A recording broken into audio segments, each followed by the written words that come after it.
Thank you for joining For Our Special Kids, where we openly and honestly discuss the magic and the mess of raising a child with special needs. We are thrilled to have you here and hope this time provides you with some wonder and wisdom. I'm your host, Jennifer Lansing. Let's get started.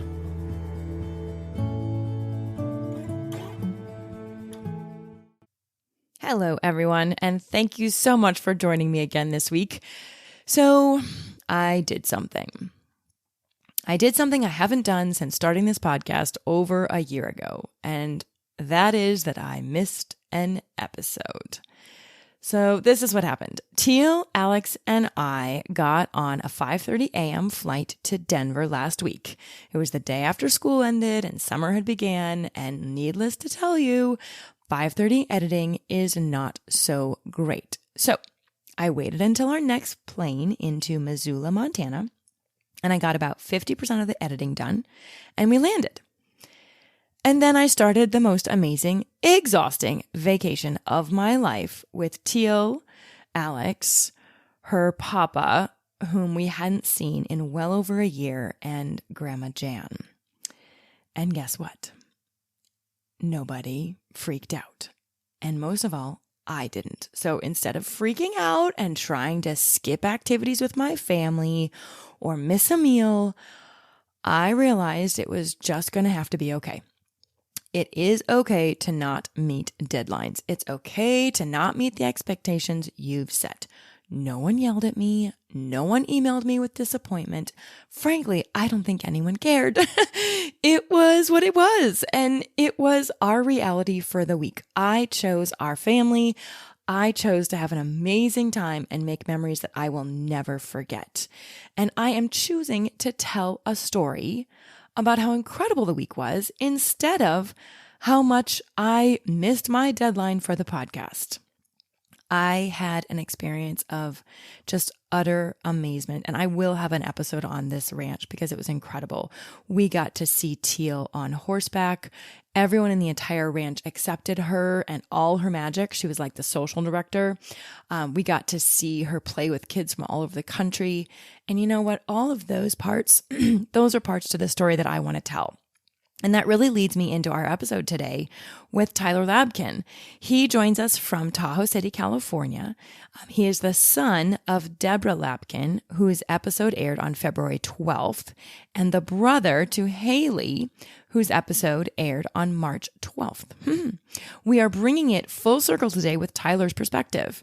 And while we go into his experiences growing up with Haley and having a sister with special needs, he shares his beautiful outlook on life and how his experience with his incredible father and mother and sister have really shaped his life. But I really encourage you to listen to the end where he speaks about his meditation training and the work he's doing with the Joseph Campbell Foundation.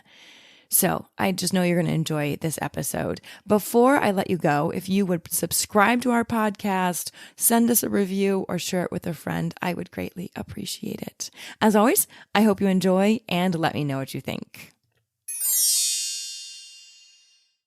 I am very excited to bring a whole circle to this What's It Like concept because we have interviewed Tyler's sister and Tyler's mom, and now it's Tyler. So I'm going to introduce you to Tyler, and then we're going to dive right into what's it like being a brother to an individual that has a disability or special needs. So here we go. Tyler was born and raised in the North Lake Tahoe area. Here he gained a passion and respect for the natural world and his place in it. He grew up skiing, and after learning to surf at age 12, discovered a deep love of the ocean. Tyler graduated from UC Santa Barbara in 2004 with a degree in history and a focus in environmental studies and Italian. He then moved to Santa Cruz, California, where he spent 4 years becoming an acupuncturist, earning a master's degree in traditional Chinese medicine. Tyler began a private acupuncture practice in 2010 and started the acupuncture program for patients and caregivers at Tahoe Forest Hospital's Cancer Center in 2012. He continues to practice part-time in Tahoe City. During his time in Tahoe and traveling the world to hike, surf, and ski, Tyler also developed a keen interest in photography. He also works for the Joseph Campbell Foundation, interviewing some of today's deepest thinkers for the podcast with 1,000 Faces, which he produces. And he recently finished a 2-year meditation teacher training program with Jack Kornfield and Tara Brock. He continues to pursue his passion of deepening his understanding of life, health, our connection to the natural world, and each other. Holy bio, Tyler. Thank you so much for joining us. It's a pleasure to be here with you, Jen. It's so fun because this is really full circle. This is really your dad's next, pretty much. I mean, Larry's going to have to come on and talk to us because you are Haley's brother. Your mom, Deborah, came on and talked with us as well for the Valentine's issue about love. And it's just really amazing that you're taking some time to share your story with us. So thank you. Let's first just dive right into what's it like? You have a sister with brittle bone, and we've talked with her. Are you youngest? Are you oldest? Where are you in that setup of family dynamics? Well, I was 3 years old when Haley was born. So I'm 41 now. Haley just turned 38. So, I was around for a little while before, but I don't really remember much of my life without Haley being in it. Yeah, that's what I was going to ask you. Yeah, I think as a 3-year-old kid, it was just who I was. I became Haley's brother, and she's been a huge part of my life ever since then. Mm-hmm. There's so many questions that I want to get into about family dynamics and what's it like being a brother in that situation, et cetera. But first of all, just tell us about your relationship with Haley. We're pretty close. Mm-hmm. So we had a really tight childhood growing up together. I was involved in everything that was going on with her, just because I was so young that if Haley had to go to the doctor, or we had to go to the hospital, or we had to go to physical therapy, I was going too. A lot of my childhood when I was a little boy, we were doing things together. Mm-hmm. And I think because of that, we just have a very close relationship. Even though she lives in Oregon now, we still talk at least once a week. We FaceTime. We're texting most days. We're sending each other things on Instagram that we think are funny. I was just going to say that she has a huge sense of humor. She really does. And I know it. So if I see anything that I know is going to crack her up, I'll send it to her. And we're in communication pretty frequently throughout the week. Mm-hmm. And definitely a check-in at least once a week on FaceTime. Yeah. It's interesting that you said you became Haley's brother instead of she became your sister. I mean, it was both. Yeah. It was definitely both. Yeah. But I do think that's a tricky thing just because I'm Teal's mom. I mean, I'm Teal's mom because people know Teal, and partly because Teal's different. They know Teal because she's different. And in a great way, I mean, I adore my daughter, and most people adore my daughter, but she's different. And so she gets attention, and that attention draws away from a lot of other things. A lot of other kids in school, a lot of other people get less attention because she's getting the attention. So, you were in school ahead of her. And did you guys go to the same school? For a few years, there was overlap. Again, I'm 3 grades ahead of her. So when we first moved back to Tahoe, because we lived in the Bay Area for a while, and when we were in the Bay, I was in, I think it was kindergarten, first and second grade. Okay. And Haley was in a special school then, in a special preschool. And then when we moved back to Tahoe, I think maybe for a year we were at the same school. And then that might have been it, because in high school, I went to a different school, and there was really no overlap in high school. But it's a small community. Mm-hmm. So people definitely knew that I was Haley's brother, that she was my sister. There was always that connection there. How did people treat you? By people, who do you mean? Kids in school. In relationship to having a sister who was disabled? Yeah. I mean, mostly kids were fine. I remember a few incidents where kids would come up to me and make fun of my sister, even though she wasn't there. Oh my gosh. That was very rare. In hindsight, I look back at who those kids are and who they turned out to be, and they've matured. And those kids were having a lot of trouble at home back then. So kids act out in funny ways, and it's an easy target to pick on someone who's different. It doesn't matter if you're disabled or what. If you're different or you're the other, you're an easy target in a lot of ways, which it continues on today in many ways in our culture. But it was pretty rare. Yeah, I never really had that issue with other kids. It's such a good thing to say out loud. And even if there's other kids that are listening, or even if moms and dads could play that section of this podcast for other kids, if I had only known that growing up, right, that I got picked on, one, because I was unique, but two, I got picked on by the kids that were probably struggling the most. And having, like you said, a home life that maybe wasn't exactly ideal for them, or in abusive situations of some sort. And they take it out on like you said, easy targets. And if other kids can just understand that, and even looking at that other person with compassion. It's a hard thing to come to that realization in the moment. And especially, totally, when you're a child, you don't have that perspective to be able to take somebody else's position of what they're going through at home, to cultivate that compassion. It's a little harder, I think. I agree. However, it is something that I think our kids are significantly more evolved than we were, but I think kids coming in now are highly evolved, and they're asking questions sooner. They're listening sooner. They're looking at things differently. And so I don't think it's bad to have the conversation, even if it's just starting the conversation. If they can't remember it in the moment, maybe it's when they're crying at home and mom or dad can say, hey, let's think about why someone would pick on you, or even not targeting the other person, but putting perspective on the other person. Absolutely. When Haley and I were growing up, it was the 80s and 90s. So it was just a different time in terms of what was portrayed in the media, the idea of being inclusive. It was just a different time.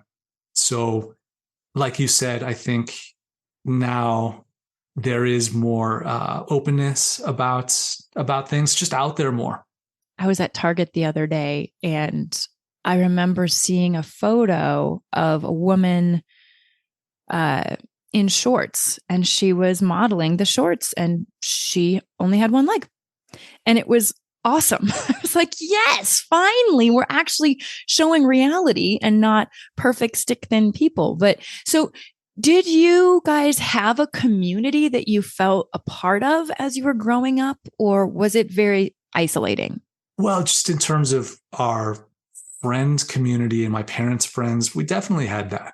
And as Haley, listening to your interview with her, it was interesting for me to hear her say that she never really thought of herself as disabled. I loved that statement when she said that. Because she just was hanging with everybody else, and she was included. And for me, I think part of it, because I was so young, it was just the way that things were. It was only as I started to become older that the challenges that my family faced, that my parents were up against, became more clear. Because I think at 3 years old, you don't necessarily understand that how challenging things are relative to other people's situation, or relative to people who are not handicapped or have a handicapped child. So that realization didn't come until later for me. But just in general, in our community, I think that my parents had really good friends who were understanding and who were accommodating to what was going on. And I think even Haley talks about it.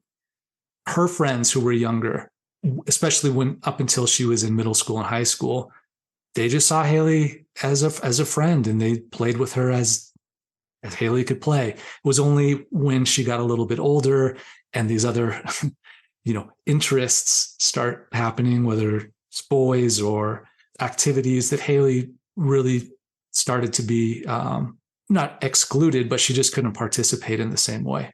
Yeah. So let's talk about the elusive guilt.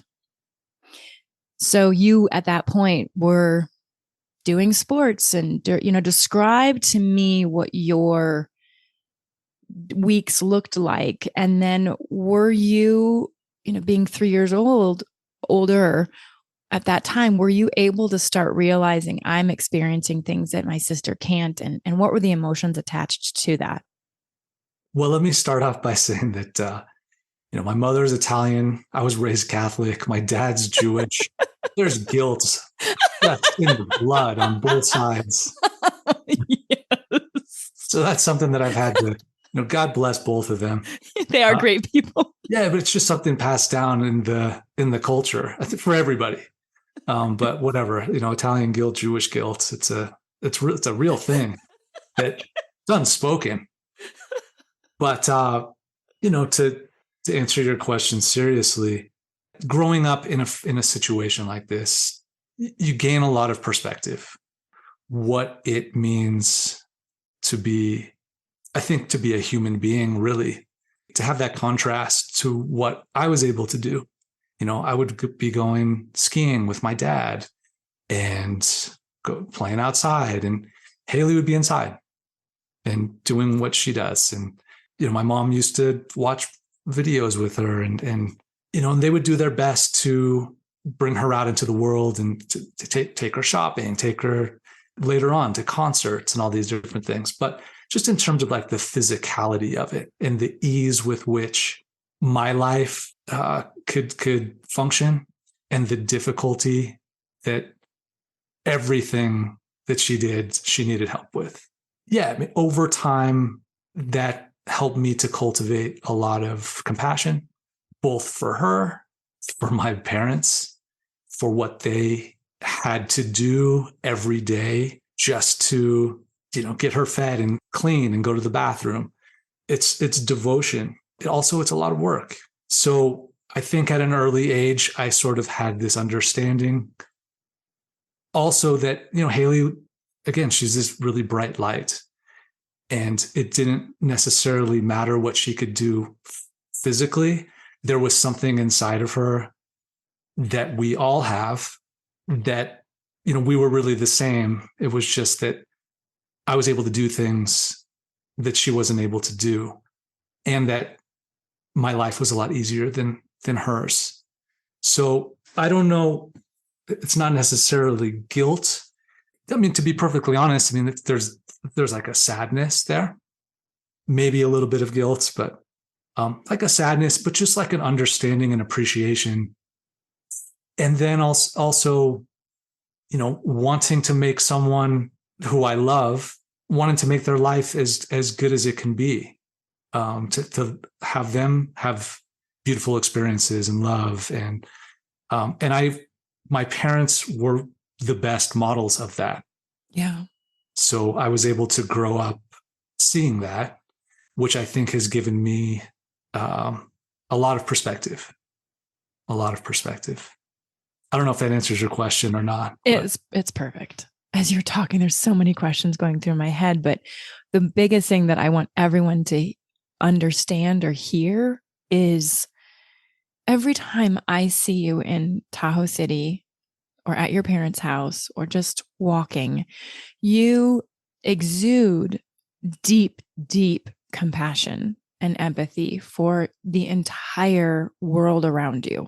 You can just feel it. And when you see me at the grocery store at New Moon, you ask genuinely, either you're a really good faker or you actually mean it, like genuinely, how are you? And you can feel it in your voice that you care. And yes, your parents are beacons of amazingness, but you also, I think, as a result of being in this situation with Haley, I loved how you said it just created this deep compassion and understanding and love for the world and around you. And it's just interesting when you look back now at what you're doing, right? At the course that your life has taken. I just sit there and think parents who have multiple children, right? And one of them has a handicap or a disability or a special need. What beautiful siblings, that person, you're creating all these amazing, you know what I'm saying? Like you are who you are because of who you were exposed to. But Haley has done such a beautiful job of helping that. But that was also in you. Like you said, I think it just fed it a little bit more, like watered the seed that is you. Yeah. And I can't speak to how it would have been otherwise because No. this is all I know. But I want to make the point that, yes, it was a gift to be exposed to the challenges that come with having a disabled sibling, family member. And yet I don't want to minimize how difficult it was for my family and most importantly for Haley, because her life hasn't been easy. And it's through going through the challenges and doing it together as a family that you kind of gain these insights again as to what the human condition is and how we can skillfully cultivate a life of joy, even when things, aren't easy. Well, I mean, I think about just getting out of the house. We traveled, Alex and I, for the first time to Spain without Teal a couple of weeks ago. And just getting out of the hotel room was like lickety split. It's like, oh, you want to go? Yeah, let's go. And we just got up and grabbed my bag and left. And it doesn't happen like that when you have children. But then when you have children with disabilities in a family unit, getting out the door or going on a holiday or just going out for dinner, just talk to me a little bit about that, because it's just not easy. It's not as spontaneous. No, it's not at all. There are many phases of it, making sure she's gone to the bathroom because it's difficult to go to the bathroom somewhere else, getting the car ready, getting the lift down, and doing all that in reverse whenever you get someplace, and making sure that the place you're going to is accessible, that they have a table that's going to work. All of these things come into play. And at a certain point, though, it's just what you do. It just becomes normal. This is how it is. I will say that we went on a family trip, which we hadn't done in years, to Hawaii a year ago. And it was very difficult, partially because my folks are a little bit older and Haley's older and her shape is a little different than it was when she was younger. And just trying to get someone, who's disabled in a wheelchair through TSA. And then, she doesn't walk and she's brittle, fragile, to get her into a seat on an airplane. It was very challenging. She talked about that. Yeah. Did you see that Delta is now creating seats where you do not have to get out of your wheelchair? Well, we're flying on Delta for here on out. No, and it's long overdue. I would like to say it's because of Haley and I's conversation. Because I was like, what? Why are there not locations for wheelchairs on airplanes? So I would like to, good job, Haley, pat on my back, go for our special kids. We'll give you guys the credit for sure. It's all us.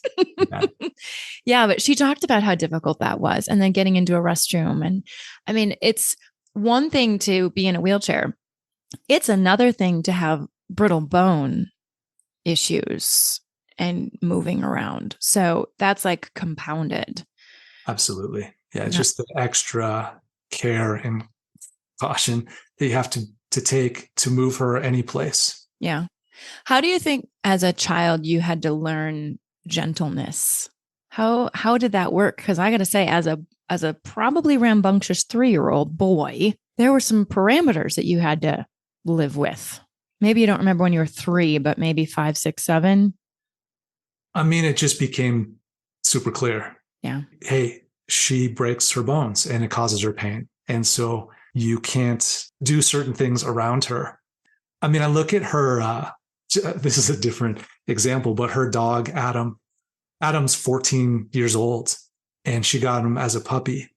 Oh, wow. And Adam learned at a really young age that he had to be careful around her, that he couldn't jump on her. I don't know how he learned that, but he did. He sensed it. Yeah. Yeah. And I think it's the same thing as a young child. You just realize that this is the way it is. And Mm-hmm.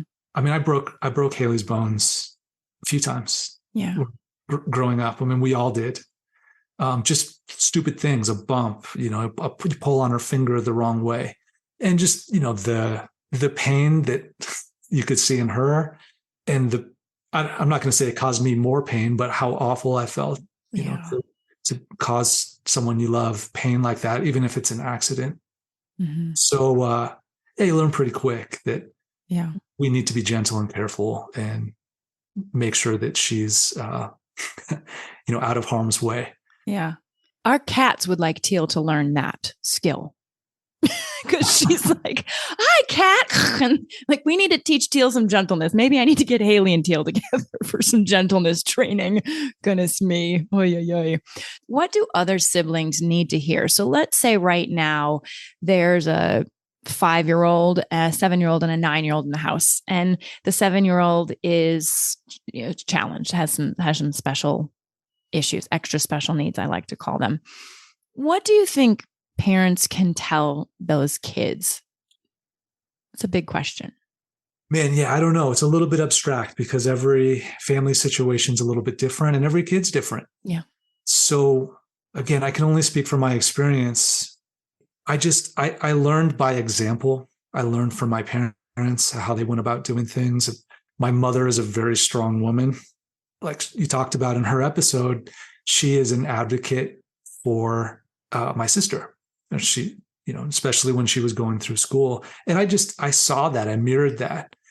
I think, well, hopefully I mirrored that in a way. And then my dad, who hasn't been talked about that much. No. Well, we pointed that out both to my sister and my mom, like, well, what about him? What about Larry? Yeah. We love Larry. I wave at Larry every day. he just kind of put his head down and he did what he had to do as a father. And he is the kindest, gentlest man. And he deserves a lot of the credit also for, I think at a certain point, he helped to keep my mom in check. He helped to keep her sane. Mm-hmm. I don't know if she shared this story with you. Maybe she did. But when Haley was born, the psychologist comes into the room right after she's born. My mom just found out that she had a child with brittle bone disease. And the psychologist tells her, I just want you to know that most marriages with a handicapped child end in divorce. Yep. That was one of the first things she heard after my sister was born. Yep. And, my dad said it's not going to happen. And he showed up. I mean, it's a big deal. I don't want to make generalizations, but I think that men in our culture don't always show up for these difficult type things, especially when they're younger men. And my parents have been together for almost 50 years now, through all of this stuff. And it hasn't always been easy. I think if you ask them even now, how their relationship is, but like they stuck through it and my sister's 38 years old and she's living independently. A lot of that's because of Haley, but most of that is because of the way that my folks cared for her and cared for each other and cared for me. Yeah. Everyone hears that. I mean, I remember hearing that stat and being like, what? That's not going to happen to us, right? I got all mad. And yet at the same time, I think it does one of two things when you have a child with extra special requirements. It either drives you apart or it pulls you together. And Teal pulled us together. And not that Alex and I were on the path for divorce, but at the same time, you just have to make a choice. Either you let this bring more love into your family and more passion and joy, or you don't. And it is a choice. So I love it that your parents, they had that before you guys were born, but at the same time, seals it like a metal trap. Like I just saw an image of just like, yes, iron, like you guys are all, and it's amazing. You guys are an incredible family. I feel honored to be in your neighborhood. Well, and like you just said, you have a choice. And the choice is to say yes to what is, or the choice is to resist what's happening. And that's the choice that we all always have in life when anything is presenting to us that's difficult, because it is what it is. That's how it is. And when we resist it, I mean, this is the fundamentals of Buddhism. Yeah. Resistance to our life, what it presents, creates suffering. And when we say yes to it, we may not like the situation that we're in. It may not meet what our expectations about our life, how they were going to be, but this is how it is. And so when you say yes to it, you're affirming, and you can take steps in the right direction to create joy in the sorrows of the world, because that's what it is. So let's talk about what you're doing. I mean, what amazing stuff's going on in your life with Joseph Campbell Foundation and this meditation training with Jack Kornfield. I mean, all of this stuff. So talk with me about that. I mean, you're kind of alluding to it now when you bring this in. It is a philosophy that you've chosen to live. So talk to me about what you're doing and what you love. And one, I think a lot of people are wondering if you're single. Yeah, at the moment I am single. So you can reach him at 530. No, I'm kidding. Go ahead, Tyler. Well, let me start out by saying that my life has changed a lot in the last 4 years. I don't need to give specifics of it, but I was in a really bad accident 4 years ago. And up to that point, I had my own acupuncture practice, which I'd been doing for about 10 years.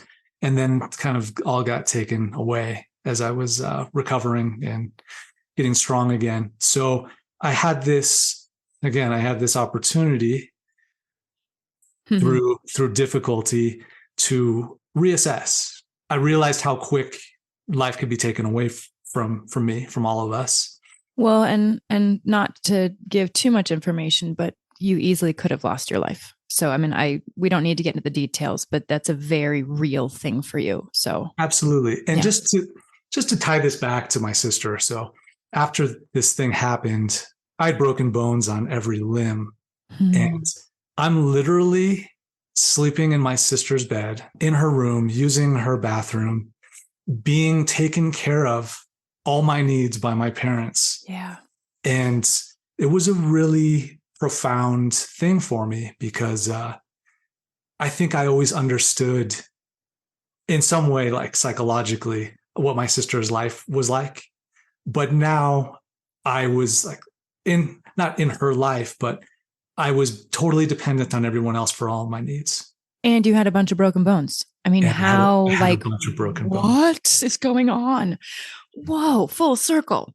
I don't know if things happen for a reason, but we can make sense of what happens to us in our own way. I talked to Haley about it, and she laughed, and she said, "Well, I've always been like this. I didn't know any different. And for you changed everything." But it did. It gave me, like, maybe I needed to have this perspective on what that was like, and so it was a really powerful thing for me.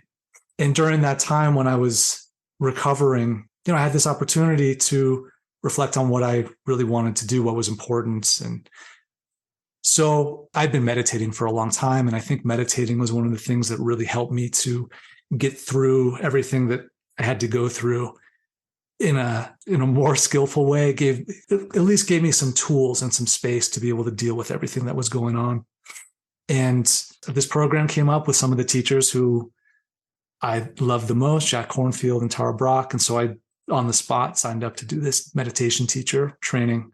I had been working with the Joseph Campbell Foundation for a long time, helping with these workshops. And they knew that I couldn't go to my acupuncture practice to go to work. So they're like, "We have some other things for you to do." Oh. And I just took on more responsibilities within the foundation. And it's turned into this really beautiful thing where it's a great part-time job where I get to be creative. Really, I mean, what Joe's work does is he's talking about the human condition and exploring it through mythology. Mythology, it shows us really, the aspects of our own minds, the energies that flow through all of us, and the potentials and the possibilities that we have in our life. So I find that the work is very similar with all the things that I do, acupuncture, the meditation, the Campbell work is to just help to open people to what it is to be alive and what the potentials are and how to navigate the challenges that we face in a more skillful way. So all these are tools that help us to do that. While I was lying there, it's like, well, I wasn't really fulfilled doing what I was doing 9 to 5 every day. I was getting burnt out, especially we started this group at the cancer center where we started treating patients going through chemotherapy and radiation and their caregivers, which I'm super proud of. Yeah, you should be. It's still happening now. This is, 11 years later, free for the patients. A lot of it was through the progressivism of the staff of the hospital to even conceive of having programs like this. But I put a lot of work into it too. And it's turned into this thing that's really great. So, life-changing. It's life-changing. Yeah. To offer these things, these other tools other than just Western medicine to the patients going through something that's really difficult is it's such a gift. And there's not many places that offer something like this anywhere. So in our small community, to have a program like that is pretty cool.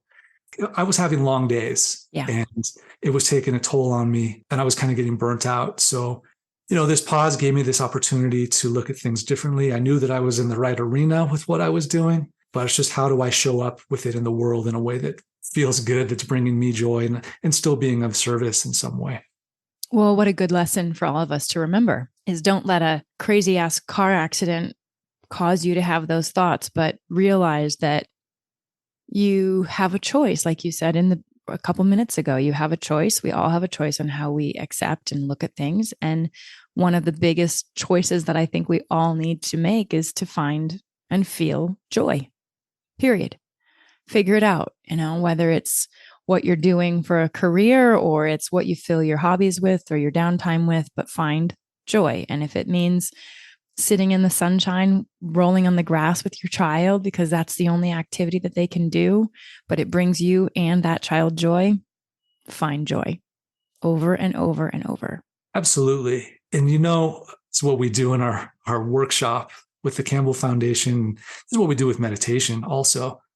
We get to see the stories that we tell about things. It gives us clarity about the stories that we tell. We're all always creating stories, whether it's consciously or unconsciously. So why don't we choose to create skillful stories that are beautiful about our life experience? Because that's ultimately what we're faced with. We can always see the negative in things, and those stories are really easy to create. But we can also choose, not to be like a Pollyanna or anything, but there are ways that we can create more beautiful stories about our experience. Absolutely. Why wouldn't we want to have more beautiful story, Well, that's always what people are like, oh, Jen, you're always, especially when I was growing up, oh, you're always rose-colored glasses, half full. And I'm like, yeah, why would you want to live any other way? Okay, I understand there's realism, and I'm not saying, oh, I don't have a child with special needs. I do, and it's hard. And there are things in our life that are completely different than any other families, right? Like you said earlier as well. Every situation is its own unique situation, but I have a choice of the story that I tell. I look at my past, I look at all of these things. I could have chosen to go down one direction that was horrible, right? I was the college student that had the suicide hotline number on the back of her door because one of my family members was contemplating suicide. You have a choice. Like I could have taken that and let it negatively impact and poison the rest of my existence. Or I could say, okay, that experience created this reality. And that's a good part of who I was because I like myself and I'm not going to deny that. But man, I have a choice on how I tell that story. Absolutely. Bad things happen. All you have to do is turn the news on. And again, it's, these things that like you were talking about with your family and my family and this accident that I went through. I wouldn't wish it on anybody. I wouldn't. No. I wouldn't wish my sister's life on anybody. No. As much as I love her and I'm so happy that she's here, it's a really hard life. And at the same time, there are these gifts that come out of these things when we choose to see it as such. And sometimes it takes a while to see it as such. It's not going to come out in the moment when you're in it, but it makes you who you are. And the Chinese symbol for crisis, there's two symbols made up of two symbols. danger and opportunity. So anything that happens to us that we consider a crisis, there's always that other side to, again, tell this story. We have the opportunity to turn it into something that is going to make us more complete human and gives us the chance to have joy in our life in an otherwise difficult situation. Thank you for telling your story. My pleasure. Thank you for listening. Yeah. So a couple of things. One, how can people find you? I'll put it in the show notes, but you have a couple different ways that people can connect with you. I guess the easiest way, I have a website. It's just my name, tylerlapkin.com. My photography is on Instagram. It's just at Tyler Lapkin. If you want to listen to some of our Joseph Campbell podcasts, which are amazing. Thank you. It's called The Podcast with 1,000 Faces. You can subscribe and listen wherever you get your podcasts. Yeah, it's really good. You're a very good question asker. I was extremely nervous because my questions are nowhere near your questions. Well done. Thanks for motivating me. Your questions are great. Oh, you're kind. Yeah, it was a very good conversation. I really enjoy it. Thanks for leading me. Well, one final question is, can you give me, and I'm sure it's probably a little tricky, but one magical moment that you remember with a person with special needs? Perhaps Haley. Well, this is the thing that first comes to mind. It's just a recent moment. I was up in Oregon in April and was hanging out with Haley, and times I'll walk her dog around the block, and she decided that she wanted to go for a walk with me. So the three of us went on a walk around her neighborhood, and it was just really simple and beautiful. And she would get in front of me in her wheelchair and just zoom along this sidewalk. And I just felt so grateful to be there doing that with her. Thanks for sharing a simple memory. Find the joy and the magic in the simple. Wonderful. Yeah.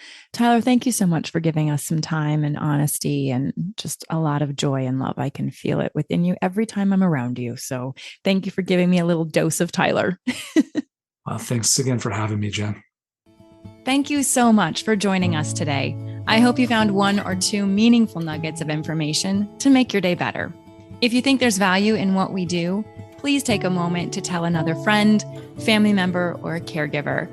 We'd love to hear from you at forourspecialkids@gmail.com. You can send in a question, a comment, a topic that you'd like to learn more about, or if you'd like us to highlight a certain person, please send that information to us. It makes our show so much better and so much more valuable for you.